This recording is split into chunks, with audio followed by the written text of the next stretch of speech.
nearby maid transmigrated from another world and told me my 14-year-old daughter is an imposter. My real daughter was abandoned at birth in the wild, left alone. Originally, my daughter and I were doomed, but yesterday I began hearing my maid's thoughts. She transmigrated then, and after saving the drowning Princess Changning, she changed entirely. How do I know this? It's because I suddenly became able to hear Xiaozhi's inner voice. I never expected that transmigration would actually happen to someone as ordinary as me. I remember this novel. Xiaozhi said, I live in a picture book. My husband, Xu Sanlang, had a secret concubine. They were old acquaintances, long engaged, waiting for him to pass the imperial exam to marry. However, in the capital, he caught the eye of Xiwanin, the Marquis of Dingguo's daughter. The emperor's favorite, the Marquis, so... Xiwanin's brother's mentor, the Grand Secretary, influenced the exam. Xu Sanlang's rank was low, making him anxious about the finals. To secure a win, he denied being engaged when the Xis asked. Knowing they would verify this, he sent an urgent, expensive letter home. Ultimately, Xu married into the Marquis of Dingguo's family as planned. Before their marriage, Xu Sanlang had already brought his fiancée from his hometown to the capital and kept her outside. The servant even offered Xi Wanning a place in his life, giving birth to Xu Sanlang's eldest daughter. To keep his daughter in the mansion and enjoy a life of luxury, Xu Sanlang plotted to cause Xi Wanning to give birth prematurely. While Xi Wanning was still unconscious, he secretly switched the servant's daughter with Xi Wanning's newborn child. And I am Xi Wanning.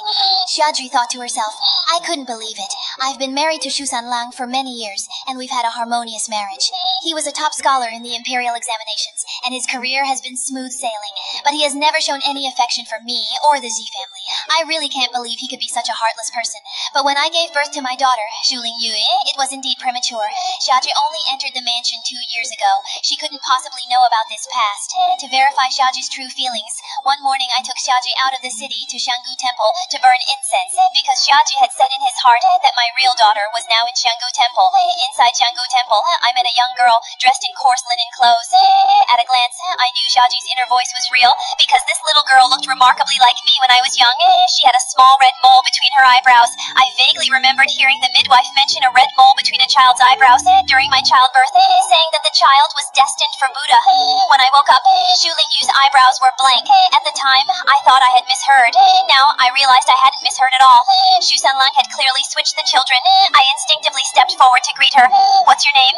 Before the child could reply, Xiaozhi's inner voice suddenly rang out. Oh my god, Xi Wanning actually met her biological daughter. There doesn't seem to be this part in the original story, right? Replying to Madam, my daughter's name is Xi Chuyin. She looked at me curiously. Xi Wanning's biological daughter was indeed named Xi Chuyin, but in the original story, she and Xi Wanning never met until their deaths. How could they suddenly meet? Could it be because I time traveled and caused a butterfly effect? My heart ached, and I instinctively asked, Xi Chu. Would you be willing to be my daughter? From Xi Chuyin's own words, I learned that she was abandoned in the mountains as a child. Fortunately, a monk from the temple happened to be gathering firewood in the mountains and found her. He brought her back, and the abbot decided to let her stay at the temple, giving her the name Xie Chuyin. Over the years, Xie Chuyin has never left Xianggu Temple. As for me, I do not believe in Buddhism, and have never visited Xianggu Temple to offer incense. After meeting the abbot, Xie Chuyin came home with me. I sent her to the Marquis of Dingguo's residence and asked my father to help investigate what happened back then. Although I learned the truth about Xu Sanlang switching daughters through Xiaozhi's inner thoughts, I am the only one who can hear those thoughts. To expose Xu Sanlang's true nature, relying solely on inner voices without concrete evidence is not feasible. It was already evening when I returned to the Xu residence. As soon as I entered the main courtyard, a maid came to report. Ma'am, your niece is here. The young lady mentioned by the maid is named Su Yunyi, who is the niece from old Madame Xu's maiden family. Some years ago she came to seek refuge with the old madam, who then decided to let her stay in the household. When Su Yunyi arrived, she brought along a young boy, claiming he was her son. As for why she came alone with her son to seek shelter with the old madam never explained. And as her daughter-in-law, it was naturally not my place to ask. Over the years, Su Yunyi has always lived in the Shu residence under the title of the old madam's niece. The old madam arranged for the child to take the Shu surname, and to outsiders, he is introduced as Xu Sanlang's nephew. Xu Sanlang even found a renowned teacher to tutor his son. Just then, sister-in-law Su Yunyi stepped in from outside. She was dressed in plain clothes, her figure graceful, and her smile was especially radiant. Aunt, would you like to have dinner now? I spoke in a mild tone. Because of Xu Sanlang, my attitude toward Aunt Su Yunyi was naturally not as warm as before, and it would not be the same in the future. Sister-in-law, aunt. This was the voice of Xiaozhi in my heart speaking up again. Xu is truly ruthless. Most keep mistresses away to hide from their wives, but he brought hers right home. Aunt Su Yun has a great figure, perfect curves. Xi Wanning is incredible, raising another's child and hosting his mistress. How can I warn her? Sigh, listening to Xiaoji's inner thoughts. My mind is in turmoil, so the mistress Shu Sanlang is keeping is actually Aunt Su Yun. When Shu Sanlang and I got married, Madame Shu moved to the capital to live with us. Over the years, Shu Sanlang has always been very filial to his mother, often spending his free time keeping her company. Back then, Shu Sanlang told me that his mother had endured hardship since she was young, and as a result had picked up quite a few little ailments. He didn't want me to suffer any injustice because of him, so I didn't have to pay my respects to the old lady on weekdays. I was deeply moved by this and often felt guilty. But now I realize that Shu Sanlang wasn't really visiting the old lady. He was truly accompanying Su Yunyi, who lived in the old lady's courtyard. This means that the old lady had always known about Shu Sanlang and Su Yunyi's affair, and she had even covered for them. The child Su Yunyi brought back was probably Shu Sanlang's son. My hands and feet are cold. I can no longer hear what Su Yunyi is saying. What a Shu Sanlang, what a cousin. Su Yunyi came to ask me for money. Atsi, that child, is studying even harder now. Every day, besides. To complete the lessons assigned by his teacher, he also insisted on practicing calligraphy. Su Yunyi's face showed a smile as he spoke. Xuan paper in the capital is expensive. I spend all my monthly allowance on Xuan paper for him, but it's still not enough. To be honest, Su Yunyi's skin is as thick as his chest. He actually has the nerve to beg for money to support his mother, Shu Sanlang. Most of Shu Sanlang's experience ends up in his pocket. Old Mrs. Shu has also subsidized him quite a bit in private, yet he still comes to ask Xi wanting for money. Shu Sanlang, my gaze swept across Xiaoju's face. This man has been saying all along, but he hasn't shown it on his face at all. He's quite composed. I suppressed the hatred in my heart. If the monthly allowance isn't enough, then we'll have to be more frugal. Su Yunyi was stunned. He didn't expect my refusal. Previously, to repay Shu Sanlang and please the old lady, I always funded them. The Shu family was poor, so my dowry covered everything. Su Yunyi and her son were constantly grateful. Not once. Ji Wanning found it odd. She always gave Su Yunyi everything, so why refuse her money now? She even brought Zi Chuyin back today. Damn, is Zi Wanyin reborn? I glanced at Xiaoji and saw surprise on her face. I smiled. She is sharp. Since Aunt Su Yun got no silver from me, she complained of poverty to the old madam, who gave her 50 taels. Nanny Joe whispered, It seems that the one in the front courtyard is planning to take the imperial examination next year. I didn't rush to speak, but instead glanced subtly at Xiaoji. I had deliberately let him hear what Nanny Joe said, wanting to see how he would react, and Xiaoji didn't disappoint me. I remember that the former assistant Xu Yanxi took the county examination at age 11 and kept advancing all the way to the metropolitan level. It was precisely because of Xu Yanxi's intelligence that they decided to kill Ji Wanning. Since Ji Wanning was unwilling to adopt him, he could never become her son while she lived. Therefore, in order to let Xu Yanxi rightfully call him father, third young master Xu, together with Su Yunyi, poisoned Ji Wanning to death. But fortunately, Xie Wanning's brother was a promising man. After Xie Wanning's marriage, he rose to become a high-ranking official under the emperor. If either of Xie Wanning's father or brother had been less capable, Shu Sanlang wouldn't have been able to tolerate it for so long. It's just a pity that Xie Wanning never knew until her death that she had been raising someone else's daughter for over 10 years. Even the Dingol Marquis mansion would be wiped out by Zhu Yanxi in the future. I had someone take a set of fine writing implements from the private treasury and took these to the front yard to see Xu Yanxi. Xu Yanxi was reading by the pond. Perhaps I had never really looked at this child before, but now upon closer inspection, he does resemble Shu Sanlang somewhat. He inherited the advantages of both Shu Sanlang and Su Yunyi. He is not only intelligent, but also handsome. At only 10 years old, he is already very handsome. He is indeed the son of Shu the scumbag and Su Yunyi. He is good-looking, but unfortunately, he is a pervert. Wanning's elder brother was just suspicious. After Wanning's death, he directly wiped out the entire Dingguo Marquis' mansion. Xiao Duan was also very brutal, directly forging letters to frame the enemy behind Dingguo. And now, the front line is also... The Ji family is also unlucky after losing the battle. I can't help but wonder about the author's mental state. How could he let so many trashy characters be the male lead? I took a deep breath and instructed Zhou Momo to send these things to the Marquis' mansion, saying that they were given to my elder brother. As for Xu Yanxi, she is not worthy to use the things from the Marquis of Dingguo's mansion. When Zhou Mama returned, she also brought back some news. There is some news about what happened back then, but the current evidence can only prove that Zichuan is my daughter, but it cannot prove that Shu Sanlang is that bad child's person. My father told me to decide for myself whether to bring Zichuan back or to wait and continue to raise her in the Marquis' mansion. I decided to send Shu Lingyu away first. It would have been fine if I didn't know that my own daughter was still living outside. Now that I know, there is no reason to continue to raise someone else's daughter. As for Zichuan, she should stay in the Marquis of Dingguo's mansion for now, so I sent someone to invite Shu Sanlang over. Shu Lingyu is not my daughter. I deliberately scared Shu Sanlang like this. Just as I expected, Shu Sanlang's face suddenly changed and he panicked. Aining, what nonsense are you talking about? A Yue is the child you carried for 10 months and gave birth to. If A Yue were to hear what you just said, how heartbroken would she be? I sneered inwardly and thought, she isn't. I had someone lay out all the evidence one by one. Oddly, the midwife said my daughter had a red birthmark on her brow, yet Xu Lingyu didn't. My real daughter was switched. I stared straight at Shu Sanlang. Who knows which heartless wretch switched my daughter, and then abandoned her in the wilderness, leaving her to fend for herself. Shu Sanlang's expression changed again. He seemed like he wanted to say something, but in the end, he didn't utter a word. The next moment, Xiaji's inner voice sounded again.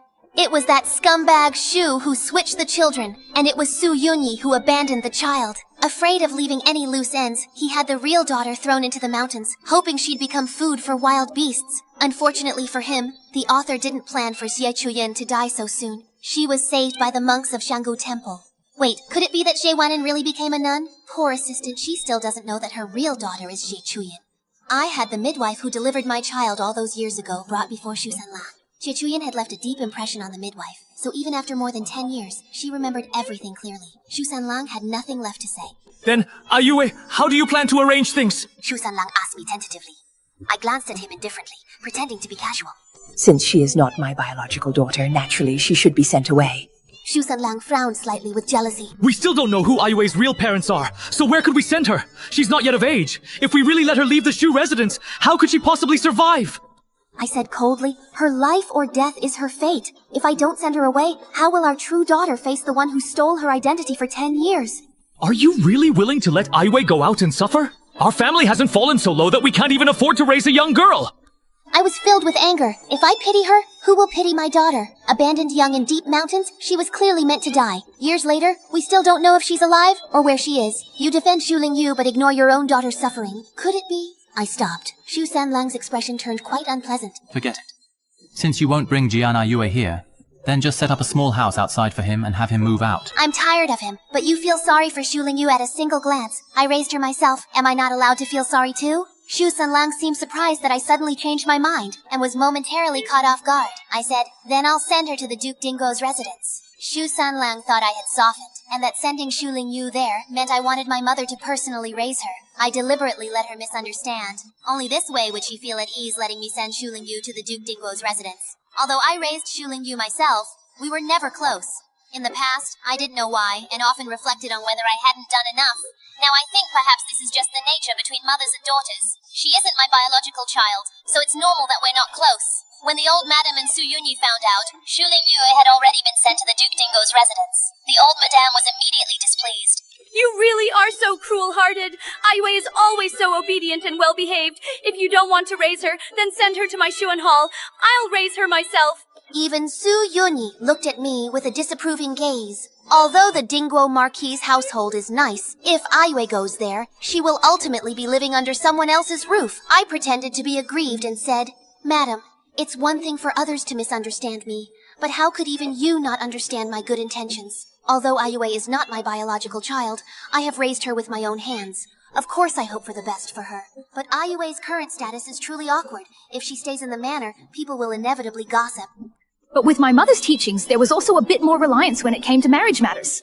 Madame Wenyan's expression softened slightly, but she still said, Even so, you shouldn't have sent her away so rashly without saying a word. Besides, she's about the same age as your daughter. Even if you find that child in the future, you could just say they are twins, and no one would suspect a thing. Suyun followed her sister-in-law, echoing her words. Sending Ayue away like this. Could it be that you simply can't tolerate her? Before I could even speak, I realized that when it comes to hostages, Zayan is truly invincible. How does Su Yunyi even have the nerve to attend the university party? Madame Shu is reluctant to give up the power the Ji family brings, yet she also wants to enjoy Su Yunyi's attentive service.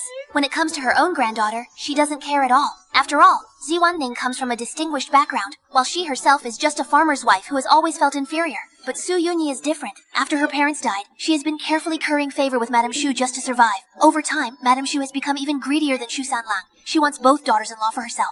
No wonder she can tolerate Su Yunyi and Shu Sanlang in her courtyard. Clapping for love. I tried hard to suppress my hatred and disgust. After spending some time with Xiaji, I naturally understood what she meant by clapping for love. Aunt, are you trying to test my heart?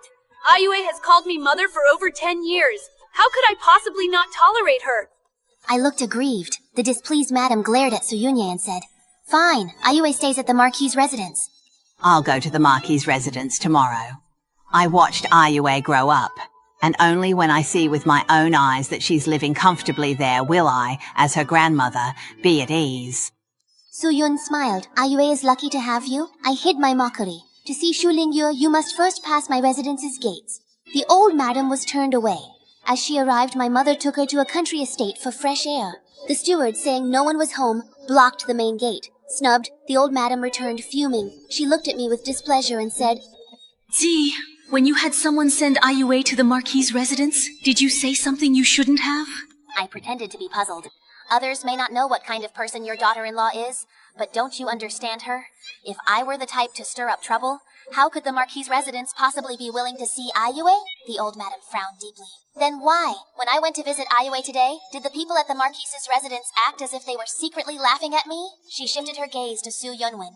Aunt, you've been living in our residence for almost 8 years now, haven't you? I spoke thoughtfully. The old madam's expression darkened slightly. What are you trying to say? I smiled and said, a few days ago, Aunt came to ask me for some silver, which reminded me of something. As soon as I said this, both the old madam and Su Yunwen's expressions became a bit unnatural. I continued, Aunt is still young, and it's not really appropriate for her to keep living in the Shu residence like this, so I'd like to ask my mother to help arrange a marriage for Aunt. Aunt is beautiful, and her son is very clever as well. If she could find a good man to rely on, I'm sure the old madam would be able to set her mind at ease. Su Yunwen froze. She never dreamed I'd propose her marriage, but hearing this, the old madam snapped.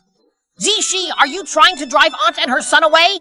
The old madam shot me a glare. I told you before that Aunt's father did the Shu family a great favor. Not only should we provide for Aunt and her child, but even when it comes to Azie's future marriage, the Shu family must make arrangements for her. I remained calm and said, Old madam, your daughter-in-law has no intention of driving Aunt and her son away. Aunt is still so young and beautiful. Could you really bear to let her spend the rest of her life alone? Before the old madam could retort, I continued. I've heard that Lord Langchen is interested in remarrying. If Aunt is willing, I can ask someone to discreetly sound out Lord Chen's intentions. Naturally, Su Yunyi was unwilling. Lord Chen's late wife left him with 2 sons and a daughter, so the inheritance would only go to them. But in the Shu household, her son would be Shu Sanlang's only child and inherit everything. Su Yunyi is not foolish. She declined. This was expected. I just wanted to pressure them and see the old madam's next move. Surprisingly, the first to lose patience was 10-year-old Shu Yanxi. After informing her teacher of her marriage, she greeted me respectfully, then got straight to the point and said, Next year's county exam. My teacher suggests I enter. I was slightly taken aback. I had already heard some rumors about this. There was a hint of pride in Shu Yanxi's eyes. At her age, it's still hard to fully control one's emotions. If nothing unexpected happens, I think I'll probably make it onto the list. I raised my eyebrows. Did you come to see me today because you've run out of imperial edicts again? Before I could finish my sentence, Shu Yanxi spoke up. Madam, I came today to tell you that if you find my mother displeasing, once I pass the exam, I will take her and move out of the Shu residence. Shu Yanxi paused slightly. Please be patient. In the future, I'll surely repay your kindness. Shu Yanxi's reaction told me that she was aware of her own background, which is why she dared to threaten me so fearlessly. How wonderful. My only concern was that she might not know. Under the pretense of making amends, I had given Su Yun a sum of silver. I had intended for my mother to help arrange a marriage for you out of goodwill, but I didn't expect both the old madam and Aichi to misunderstand me. I sighed, feigning helplessness. Jinyu Pavilion has just received a new batch of jewelry. If you have time, go and see if there's anything you like. Achi has been studying very hard lately, so you can take her out for a walk and let her have a break. A hint of smugness flashed in Su Yun's eyes as she readily accepted the silver. Aichi really does study diligently. Usually, even if you tell her to take a break, she refuses. I took the opportunity to praise her, saying, with Achi being so outstanding, you'll have someone to rely on. The pride in Su Yunyi's eyes was almost overflowing. The next day, she took Shu Yanxi to Jinyu Tower and happened to run into Lord Chen, whom I mentioned a few days ago. It is said they both liked the same residence, but Lord Chen made the concession. At dinner, Yanxi mentioned this and praised Lord Chen's generosity. But the old lady's expression didn't look very pleasant. All the jewelry sold at Jinyu Pavilion is for women. Why would a widower like him go to Jinyu Pavilion?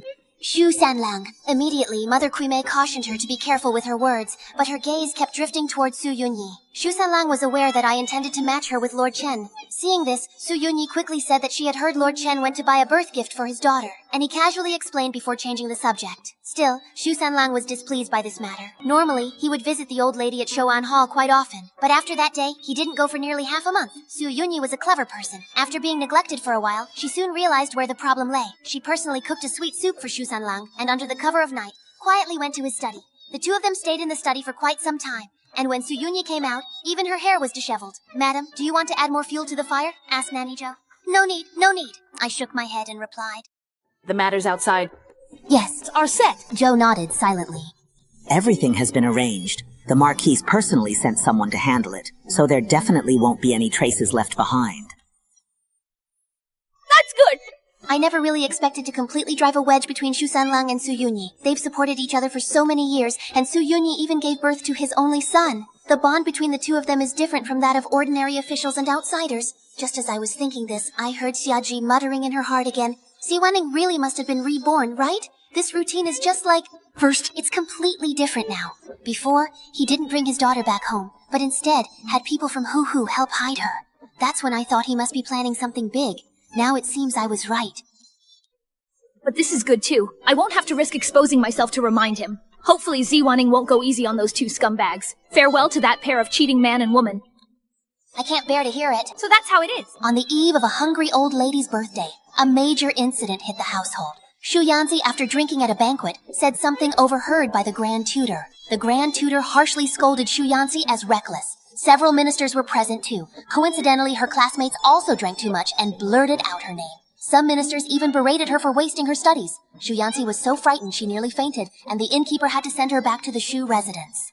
That night, her words spread throughout the capital. Shu Sanlang was furious. Looking at Shu Yanzi kneeling, he asked sternly, "You..." What exactly did you say yesterday that made the Grand Tutor so furious? Shu Yanzi was still young, and as he knelt on the ground, he didn't even dare to breathe loudly. Only after Shu Sanlang kicked him did Shu Yanzi cautiously reply, "Yesterday, someone mentioned the late Crown Prince, so I said a few more words." You fool! Shu Sanlang furiously kicked Shu Yanzi in the chest, leaving him gasping for breath. Do you think you have the right to speak recklessly about the late Crown Prince? The late Crown Prince that Shu Sanlang mentioned was the current Emperor's elder brother. There have always been rumors among the people that the current Emperor's ascension to the throne was illegitimate, and that the incident where the late Crown Prince was framed was orchestrated by the current Emperor himself. As for the truth, outsiders naturally could never know, but ever since the Emperor took the throne, no one has dared to mention the late Crown Prince in his presence.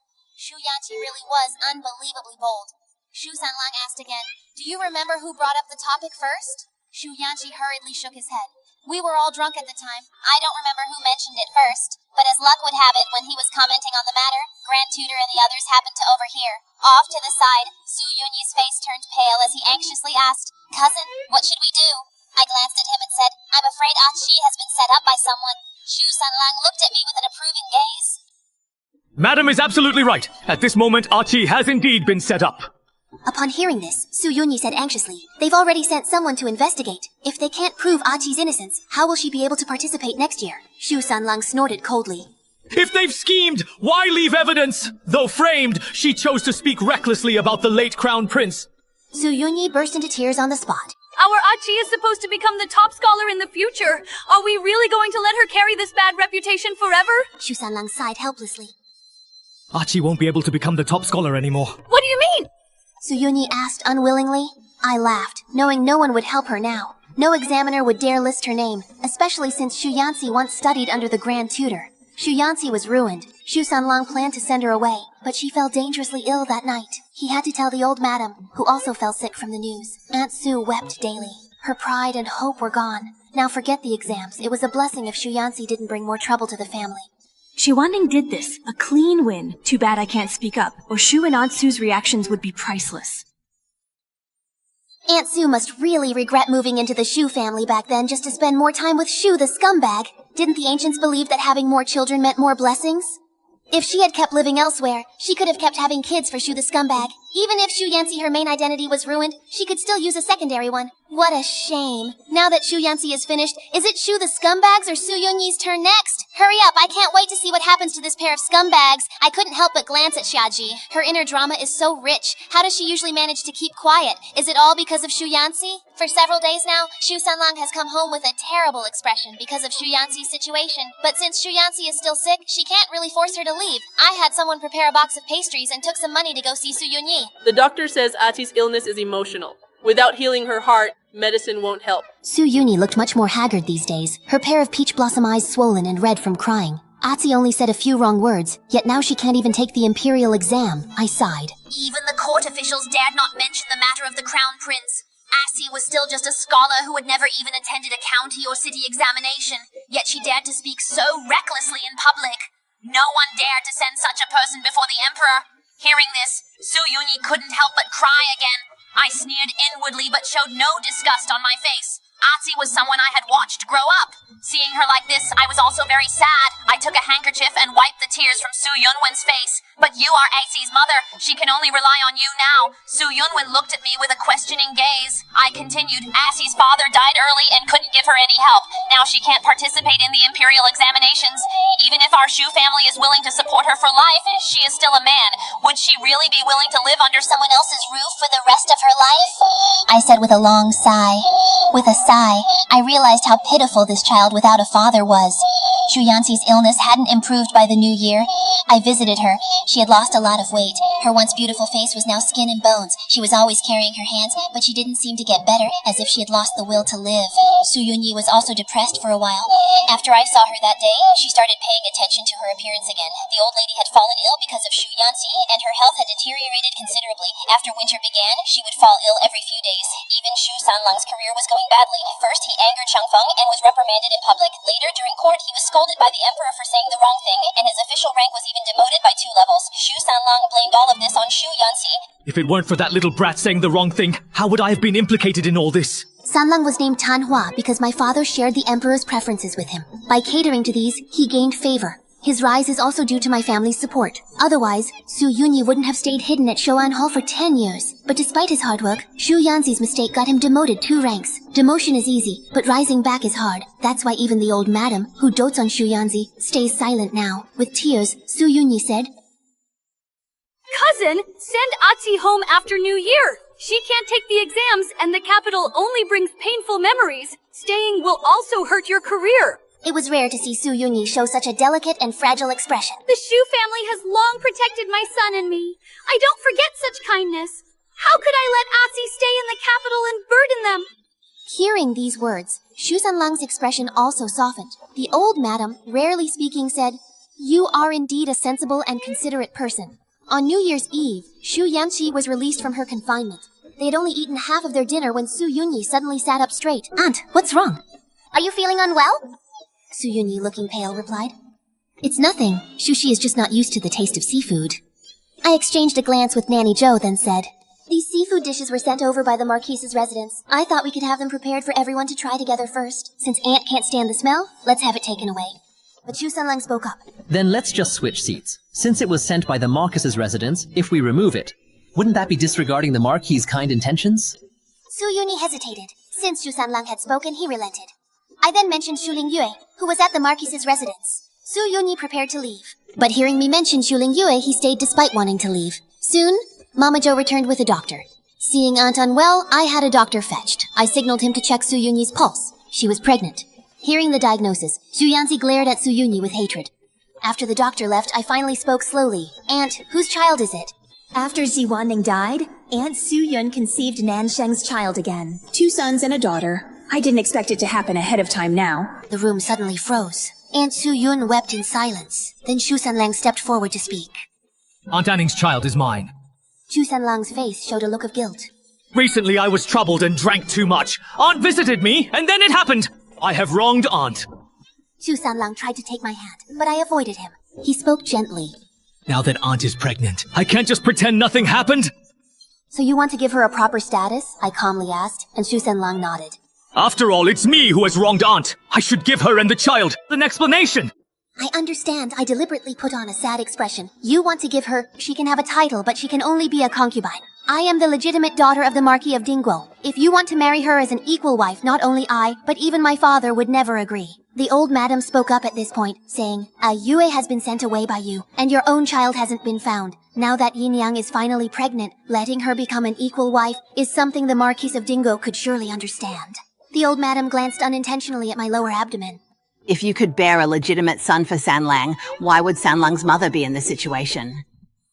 Shu Sanlang unhappily cut her off. Xiazhi rolled her eyes. She's as shameless as Shu. Why can't Shi Wanning have kids? You just want to control her. Are you saying Su Yunyi drugged her? Su Yunyi bore Shu a son, yet they still blame Shi Wanning. How shameless. I slowly closed my eyes. That's the truth. I nearly died giving birth to my daughter. The doctor said I was injured, making future pregnancies much harder for me than others. Much harder. After that, I was never able to get pregnant again. I thought it was my own problem. And then there was Shu Sanlang. He never took a concubine, which made me feel even more indebted to the old madam. In private, I sought out many doctors, but none of them could help. Now that I think about it, I'm afraid all those doctors were bribed by the old madam. No one told me I was given medicine to make me infertile. Thinking of how I drank bowl after bowl of herbs to bear Shu Sanlang a child, I just want to slap them all.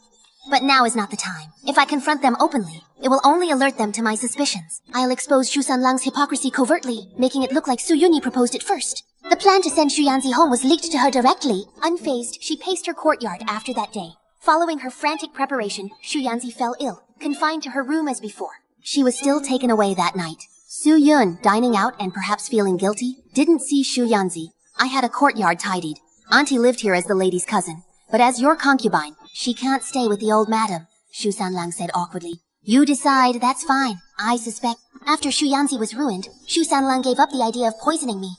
Otherwise, he wouldn't have agreed to let Su Yunwen become a concubine. I shifted my gaze to Su Yunwen. A concubine is different from a wife. According to the laws of our dynasty, the main wife has the right to decide the life or death of a concubine. Have you really thought this through? Su Yunwen touched her lower abdomen. Aunt is now pregnant with cousin's child. Whether or not I become a concubine is no longer up to me. In the end, I can only blame Aunt herself for her unfortunate fate. Shu Sanlang looked pained and reluctant. Aunt Anning is timid. Why are you scaring her with these words? I warned sternly. You got implicated because of H.E., and while I was busy begging father to make plans and run around for you, you were busy having an affair with another woman. Shu Sanlang, what right do you have to criticize me? I used this as an excuse to start a cold war with Shu Sanlang, even refusing to deal with any household matters. I gave the keys to the old madam, packed, and left for Dingguo. Shu Sanlang's small salary barely supported Su Yun and Shu Yanzi. Now, needing to socialize and face the old madam's vanity, his meager pay simply wasn't enough. Over the years, I often had to use my own dowry to help out. To supplement the household expenses. Now that I've given the keys to the old madam, I'll see how she covers household expenses. Mother sent for Zi Chuyan early. Lately, she looks taller. I gently took Shi Chuyan's hand. Good child, just wait a little longer. Mother will make things right for you.